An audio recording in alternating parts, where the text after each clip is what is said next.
Okay, with the cross member repaired, I'm going to focus on this fuel tank and getting the fuel level sender replaced.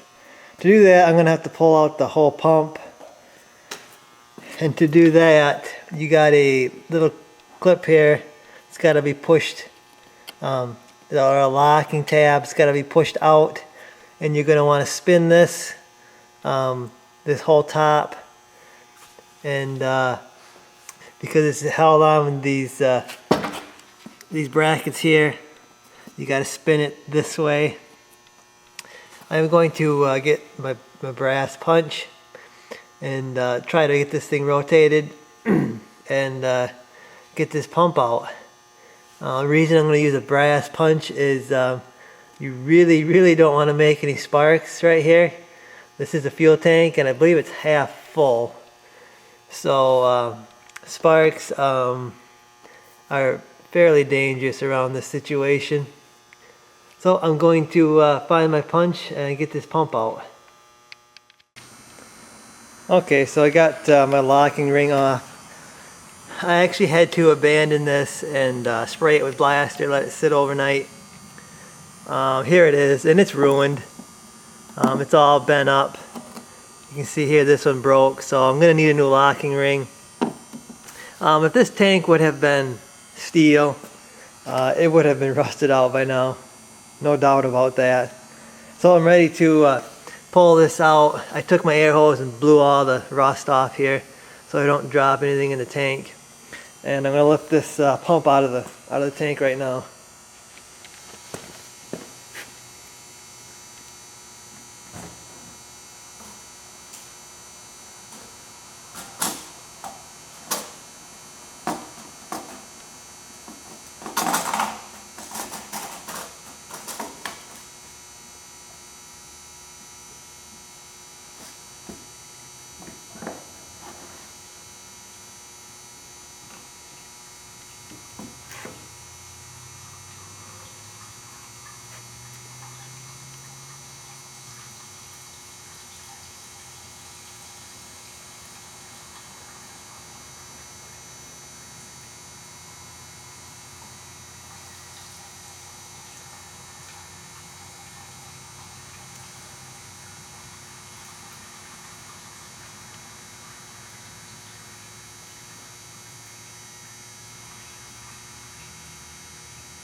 Okay, you can see I got my fuel pump assembly out of the tank.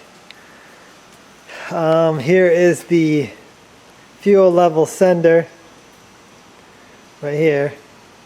It's just this deal floats with the fuel. This is what I'm going to replace to stop my fuel light from coming on. I'm actually going to take a multimeter here and hook it up and test this fuel level to make sure it is messing up, and I'm pretty sure it is. But we're going to hook it up. We're going to hook up the cables here. First we'll turn it on. We're going to put it on the ohms 2K here. Then we're going to hook up this one here and the opposite one down over here. That's the fuel level pin, the fuel level pins.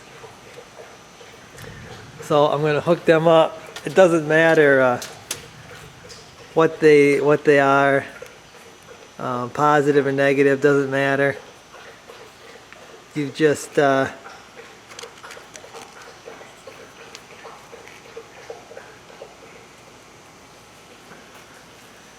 you can see how I got them hooked up there. And this is supposed to be 40 ohms. It's supposed to be empty, which that's where it would be. You can see when I lift it up,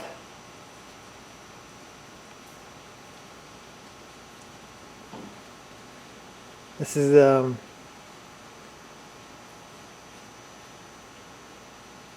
kind of jumping all over the place here.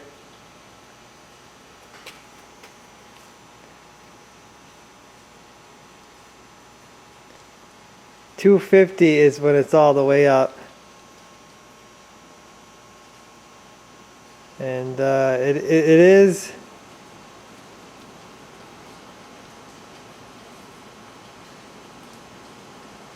$45. So you can see it's like working sometimes, and when it's all the way down it ain't working there at all, but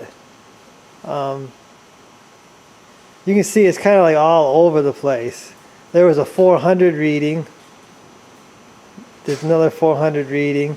But it seems like once the truck is running and it goes back and forth, then it starts to actually read the correct level. And you can see now, after moving it around, it is actually it's actually working pretty good right now, except for when I let it go all the way down, then it quits.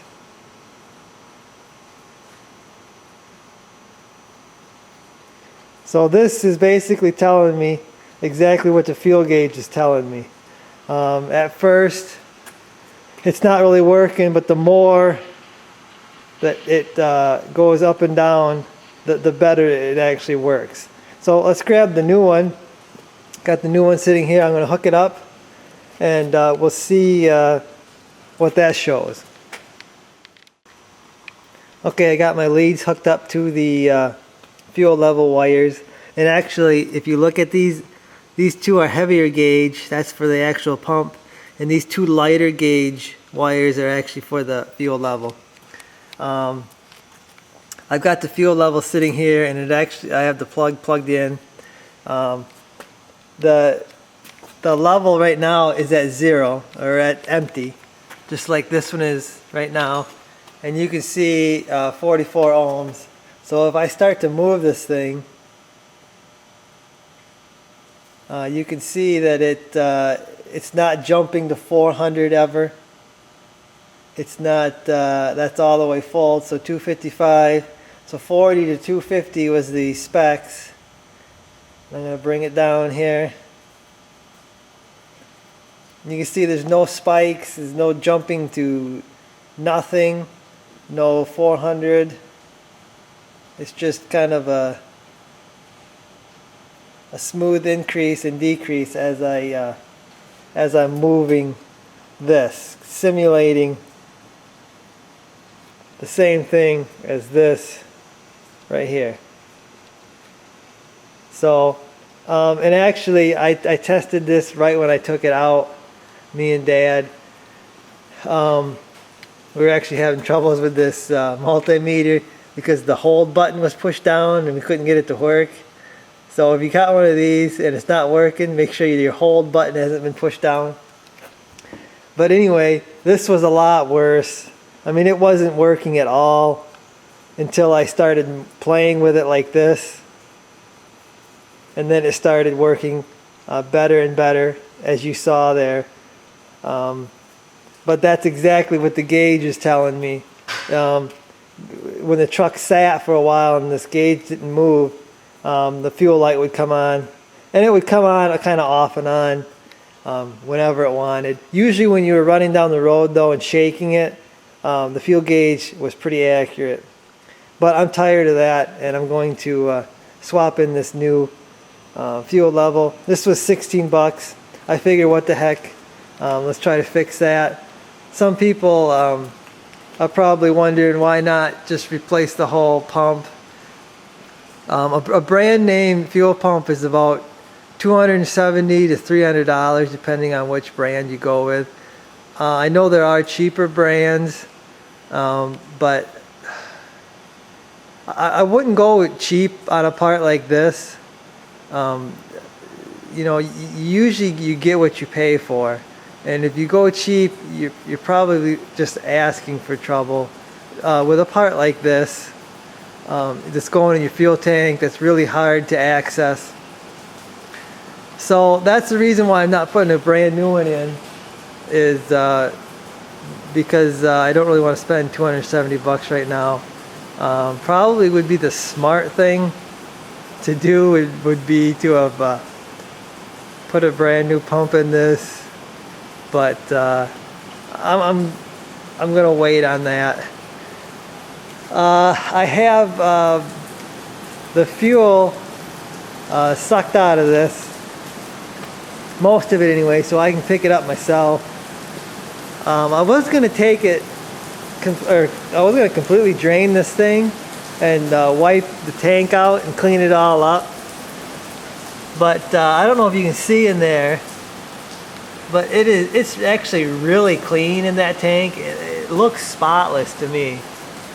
So instead of draining that all out and wiping that tank out, I think it's fine. Like I said, I don't see much of anything in there. There might be just a tiny bit of crud in there, but that's why they have a screen on your pump. So I'm going to install this new fuel level sender. Looks to me like it just unclips here, and you got wires that have to be unplugged, that looks like, and we'll see here. Okay, the first thing I've done here is I pulled out my fuel level, and that is just snapped in right here. You just gotta unsnap it from here, pull it out, and set this aside. And then next thing I'm gonna do, I gotta pull this clip up. So that allows you to squeeze these together to actually pull this sensor up and out. Okay, I got my clip out, and allowed me to squeeze these. It was actually in here. That was actually in there. Squeeze these together, pulled it out, and then you got to pry it back so you can get past these here.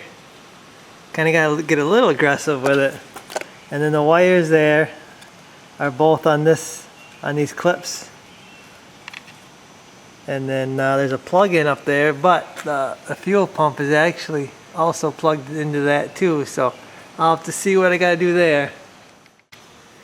Okay, here's the top plug that actually goes into this plug here.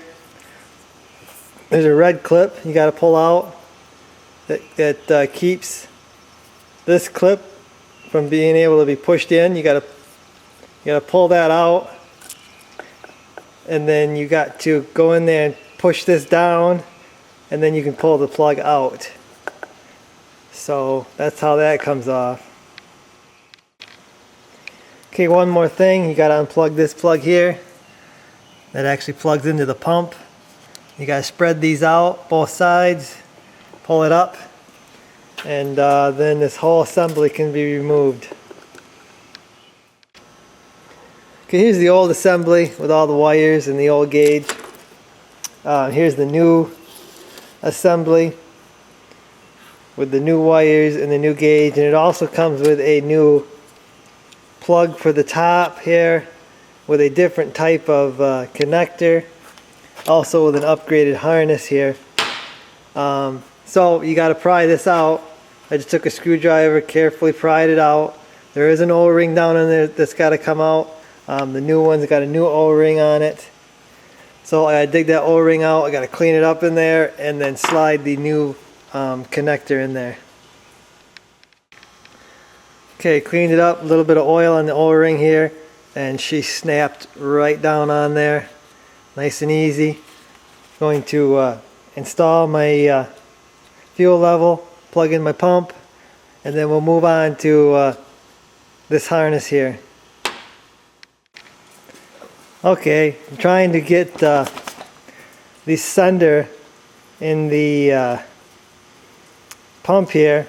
Figured out that you gotta pull these snaps off on each side to actually lift the pump up to be able to get this sender on here. and slide it down on them deals, because it's got to catch. It's got to catch them slots back there. So you've got to do that to get that on there, so you don't wreck your sender. Hopefully I didn't put too much pressure on it before I figured that out. Sure would be nice for them to send a few directions on this. I had to pry this one out, but it's junk anyway, so it doesn't matter. But it would have been a whole lot easier to have known about that way. Then you push this down, snap it back, and there it's in there. Now I gotta run my harness up, run my wires around here, and we'll be good to go. Okay, lastly, I've hooked my float back in, stuck it in there, make sure she snaps into this thing really nice.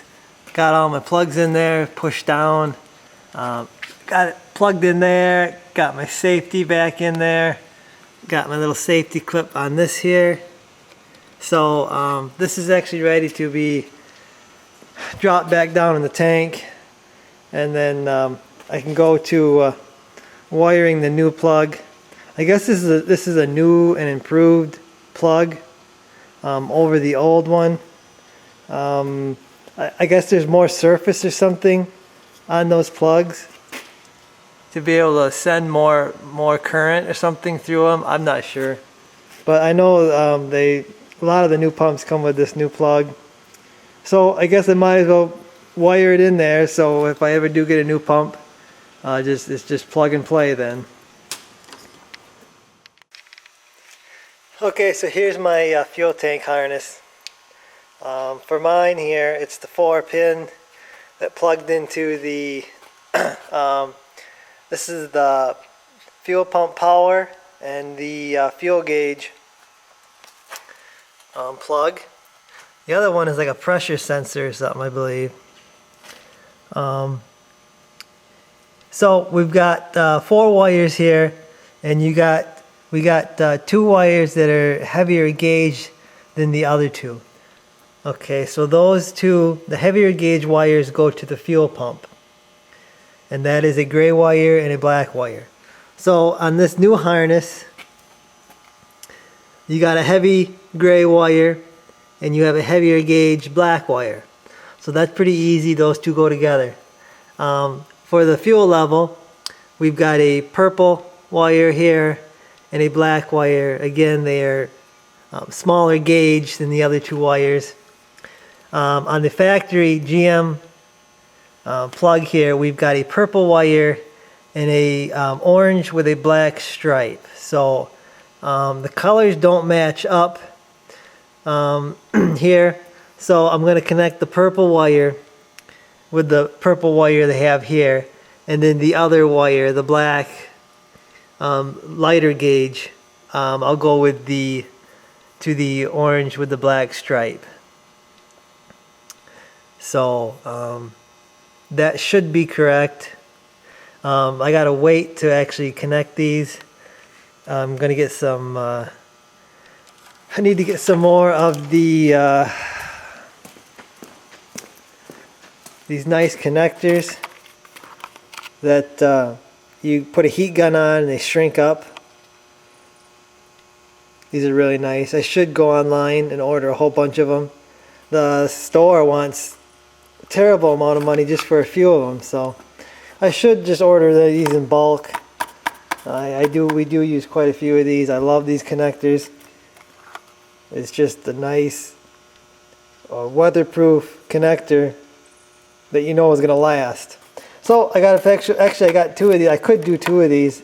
I got to get 2 more for the heavier gauge wires. So I could actually hook up 2 of these, but I'm going to wait. I'm going to stagger these wires here so they're not all in one spot and make a big old ball, so I can get the loom back on here. And I'll show you that when I do that.